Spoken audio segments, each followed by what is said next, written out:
Hello everyone, Richard here, and welcome to the 10th and final episode in my Killing Floor 2 perk guide. Today, we're going to be looking at the Survivalist. A perk that has been riddled with controversy since its inception, the Survivalist is definitely not without faults.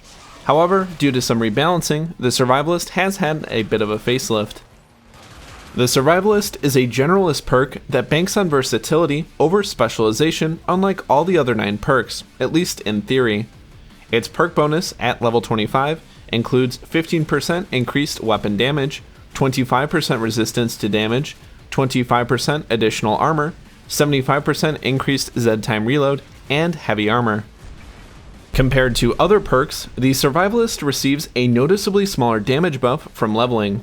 As you will see later on, none of the Survivalist skills will incur bonus to damage as well, meaning there is a much lower DPS ceiling compared to specialized perks, a price you're going to have to pay for the added versatility. Prior to reaching level 15, the Survivalist grenade will be the high explosive grenade, the same as the Commandos. However, once you reach level 15, you will have access to either the Molotov cocktail or medic grenade, depending on what skill you choose. It's worth noting that the Molotov cocktails for the Survivalist burn for a shorter duration than that of the firebugs, and they don't gain any extended burn duration from skills, making them far less effective.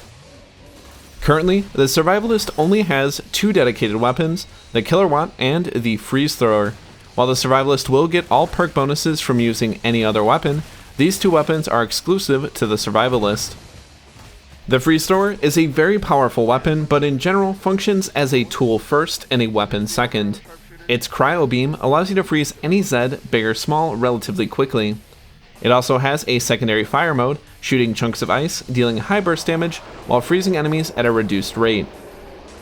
This weapon pairs very well when supporting a player who may not be super confident with takedowns, or a perk like SWAT or Commando, whose higher time to kill against Skrakes and Pounds will make their normal takedowns more dangerous.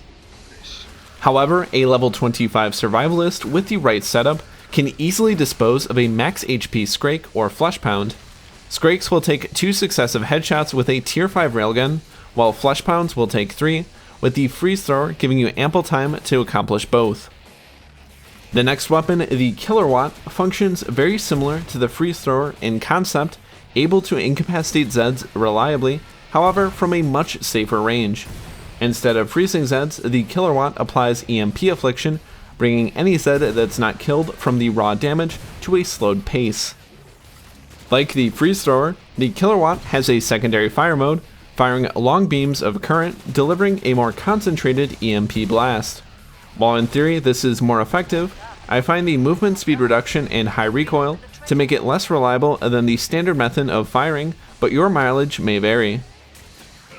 The Kilowatt is capable of functioning as a basic weapon, killing most trash and medium Zeds with ease.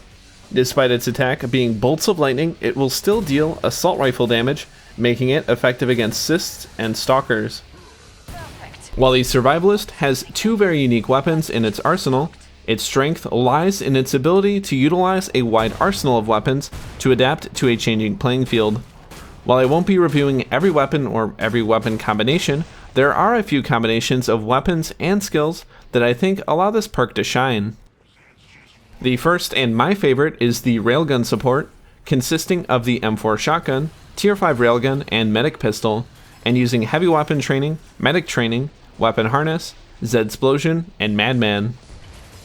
Not only can the M4 and railgun combination handle almost anything that comes your way, you'll be able to efficiently heal teammates with a medic pistol and medic training.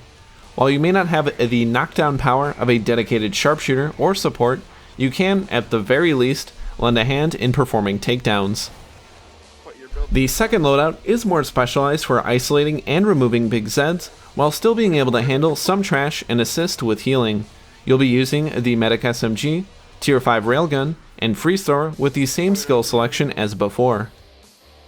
On lower difficulties and smaller games, this can be a bit of overkill, as most big Zeds will die from a single railgun shot. However, on Hell on Earth with 6 players, this will let you comfortably handle Skrakes and even Flesh Pounds with a little bit of experience. Loadout number 3, known as Bring the Rain, will use an M4 or AA-12 paired with a Tier 5 RPG-7.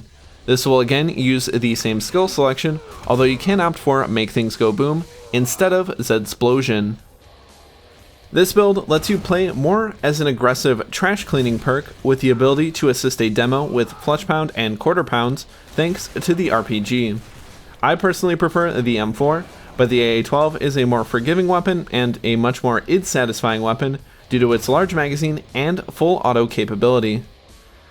Our fourth build steps into more of a squad support role, packing 2 medic weapons, the 101 pistol and 501 grenade rifle, as well as a Tier 5 railgun for assisting against large caliber threats. For skills, we will be using Tactical Reload, Medic Training, Weapon Harness, Zedsplosion, and Madman. Both the 501 and 101 will provide you and your team with plenty of healing, while also being able to handle weaker enemies like clots and crawlers with ease. The railgun, while a familiar sight at this point in survivalist builds, helps expand the flexibility of this build substantially.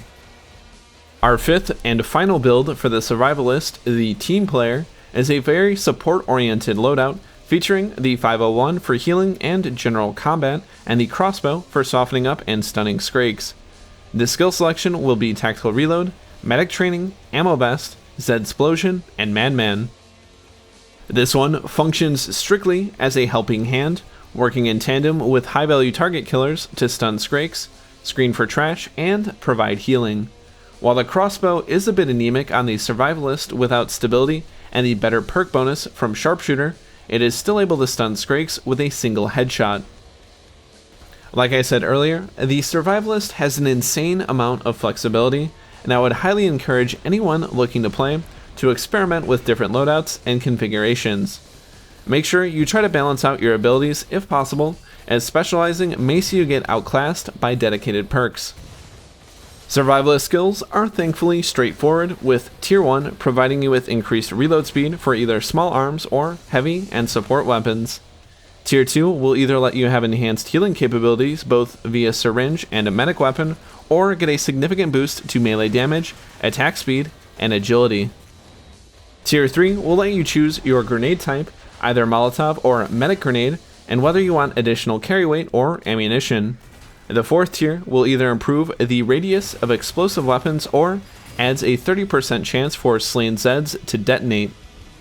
The final tier improves your combat abilities during Zed time, granting triple fire rate via the Madman skill, or 200% more incapacitation through lockdown. While the additional incap is very useful for dealing with larges, without a sharpshooter or commando, Zed time can be very inconsistent. So typically, I like to stick with the increased DPS of Madman. The Survivalist walks a fine line of balancing versatility while still remaining useful in the face of more specialized perks. While it's typically the butt of many jokes, especially on the Killing Floor 2 subreddit, I think it has more to do with green players than the perk itself. A novice SWAT or commando player can at least crutch on the fact that they deal fairly good damage from their perk weapons. By contrast, the Survivalist relies on team play, game knowledge, and using incap to secure kills, something a newer player may not be able to employ very effectively. I'm still not a huge fan of the concept of a generalist perk overall, but I am appreciating the direction the perk has moved in the last beta update. For those of you on PS4 and Xbox wondering why I'm not ripping into this perk, that is because on PC, there's a new beta update that essentially buffs the Survivalist along with several other perks. Some final thoughts for the Survivalist. Number 1, try and communicate with your team and maybe figure out what components your team may be lacking. Typically, public games lack a dedicated healer or are too heavy on trash cleaners or big game hunters. Number 2 is try not to be a money vacuum. The ability to use all weapons with a 20 carry weight means that you can use 3 or more weapons with upgrades. Remember that other perks can use those weapons too, but more effectively, so make sure to share the love. I hope you enjoyed my review of the Survivalist and finalizing the Killing Floor 2 perk guide. Let me know what your thoughts are in the comments section below and what your favorite loadouts are. If you wish to support me further, consider subscribing, joining as a member on YouTube, or becoming a patron on Patreon. Thank you very much for watching. My name once again is Richard, and until next time, happy hunting.